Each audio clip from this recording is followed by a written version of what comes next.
Good morning, everybody. I'm so glad to be back with you today. Yesterday, as we talked about on Friday, I spent the morning with my daughter for her 15th birthday. Just spent a little extra time with her, and it was good. She had a great day. We had family over to celebrate, and then tonight, because the kids are out of school for Thanksgiving this weekend, she is having all her friends over. They're going out to eat and having a sleepover and all of that, and so she gets to celebrate 2 days in a row. And so it's a crazy week because we're basically having 2 birthday parties and then Thanksgiving, so it's going to be a full week. Today is really exciting because it's Feathers Day. It's Tuesday, which means we have a new episode of Feathers Out, and today we have a Proverbs 31 speaker and author with us, Lynn Cowell, and she was just really fantastic to talk to, and so I hope you get to listen to that.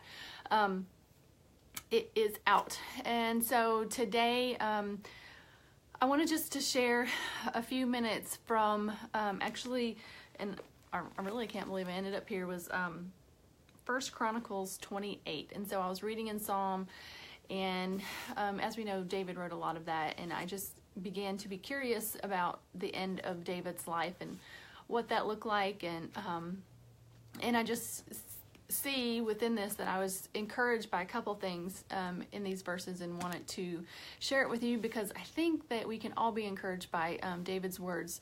And so at the end of David's life, he had wanted to build the temple, and God told David through Nathan that he was not going to be the one to build the temple, that his son Solomon had been chosen to be king and would be the one to build the temple. But David, you'll see that David actually began to gather all of some of the things that was needed, especially money, and David gave out of his own personal, I don't know what you call it, bank money to be able to give to afford to build the temple. And then he gives these words to Solomon at the end of his life about this assignment that God has given Solomon to do. And so I wanted to read it. And I'm actually going to skip a couple sections. If you want to read the whole, I would actually read chapters 28 and 29, and you can kind of read the end of this and what David and Solomon do. But David says to Solomon, "And you, my son Solomon, acknowledge the God of your father and serve him with wholehearted devotion and with a willing mind. For the Lord searches every heart and understands every motive behind the thoughts. If you seek him, he will be found by you. But if you forsake him, he will reject you forever. Consider now, for the Lord has chosen you to build a temple as a sanctuary. Be strong and do the work." And then it says that David gave Solomon the plans, and it says that David gave him the plans of all that the Spirit had put in his mind for the courts of the temple of the Lord and all the surrounding rooms. And then if you skip down to verse 19, David begins talking again. It says, "I have in writing from the hand of the Lord upon me, and he gave me understanding in all the details of the plan." And then David says, "Be strong and courageous and do the work. Do not be afraid or discouraged, for the Lord God, my God, is with you. He will not fail you or forsake you until all the work for the service of the temple of the Lord is finished." And I was just kind of taken by this section because the Lord has appointed Solomon to do something. And here we have David, who we know is so faithful to the Lord and searches after the Lord's heart. And then as I think a dad and as a king, he is giving this instruction to Solomon. And just think about, he's at the end of his life, all the wisdom that David has gained, and is passing off this appointment to his son and all the wisdom that he is giving him. And so I kind of took that on for myself, like, how about I listen to David myself on the things that God has appointed me to do? And I think all of us, no matter what season we're in, God has appointed us to do something, whether it is raising our kids while they're in our home, whether it is a job that he has given you, whether it is a book he has asked you to write, whether it is,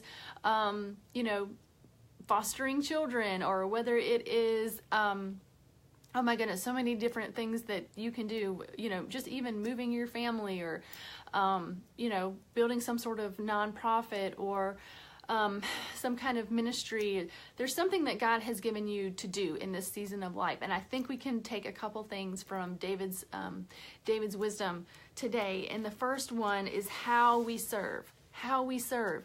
And he says, serve him with wholehearted devotion and with a willing mind, for the Lord searches every heart and understands every motive behind the thoughts. And so I think, first of all, that we need to have a willing heart, and we need to go at it with, all of our heart, and be willing, instead of, we don't want to begrudge the things that God has called us to do. I mean, I think sometimes we get into it and it's like, I really do not want to be doing this. But I think we need to search our heart and then refocus ourselves, so that we do have a willing heart. And if we don't have a willing heart, I think we can ask God for that, right? I think we can say, Lord, refocus me and give me a willing heart to do the thing that you have called me to do. So that first thing is having a willing heart and how we're approaching the work that God has for us. And the second thing is that God will provide. God will provide it. It says, and I love this, I don't know if I really ever paid attention to it, but it says that the Spirit laid the plans for the temple in David's mind. Like, does that blow your mind? Like, that the Spirit would give David the imagination and help him to realize like what that temple should look like. And we have pictures of what the temple looked like. All of that was in David's mind. That blows my mind. But I think what we can take from that is that if we're open to it and we allow it, that the Spirit will provide what we need to do the things that we need to do. So I think sometimes I think of parenting just as a really simple example, and we think, I have no idea how to do this. There is no manual for my children. God can put things in your mind of plans of how to help you raise your children if we ask Him. There can be people that can be brought into their lives. There could be a book. There could be a place you need to visit. I don't know. But I know that God can put things in your mind. I think about, doing this video this morning. I feel like God has put things in my mind to be able to share. I think about my podcast, that God, I didn't know what that was at the beginning, and He kind of shaped that. He put that in my mind, and the Spirit will do that. The Spirit will provide what you need to do the things that God has called you to do. So that's the second thing. You don't have to come up with yourself. The Spirit will help you. And then the third thing I wanted to take from David's words here this morning is that we have to do the work.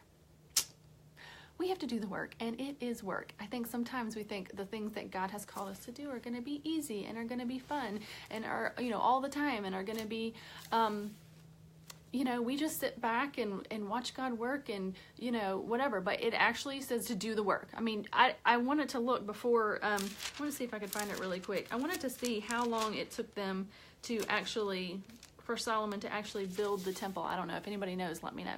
How many years did it take to Solomon to build the temple? I don't know, but I know it's a lot. It was a lot, and that was work to do, and that was work that God had called.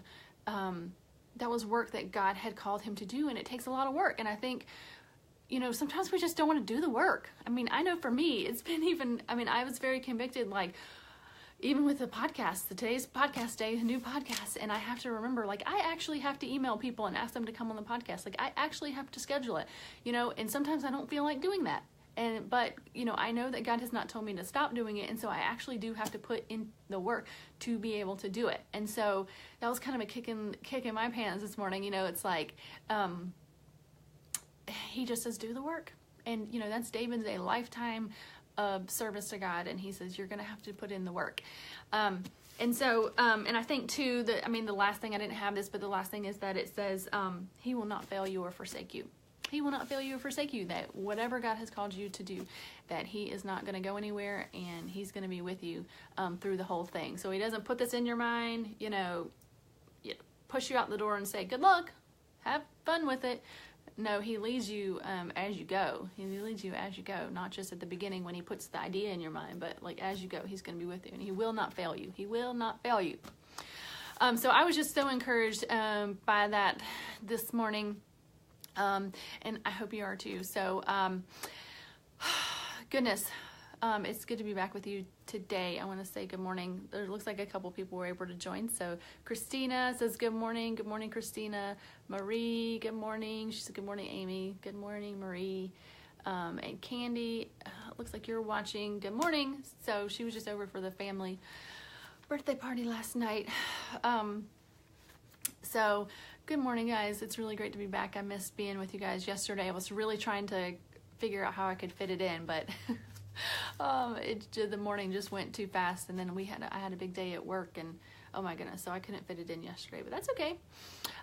So I'm glad to be back today, and don't forget today is podcast day, so I hope you go get to listen to that. And I think you guys should be on my email list, on the Abiding Ministries email list. Go into the blog, and there's a little thing in the sidebar to sign up, because I sent out an email yesterday to be able to we're doing an end of year sale on all of our products, all the ones that I have in stock. So I have stuff left over that I had put in stock for our 100th episode party thing that we did in the summer. And so I have some t-shirts, I have some mugs, I have some journals. What else do I have? I put my Bible study on sale, all of that. And that went out to my email list, and I am going to be opening that up to, I'll be putting it on our social media too for everybody. But so if you're not on the email list, you want to get on, because I give that kind of thing to my email subscribers first. Yeah.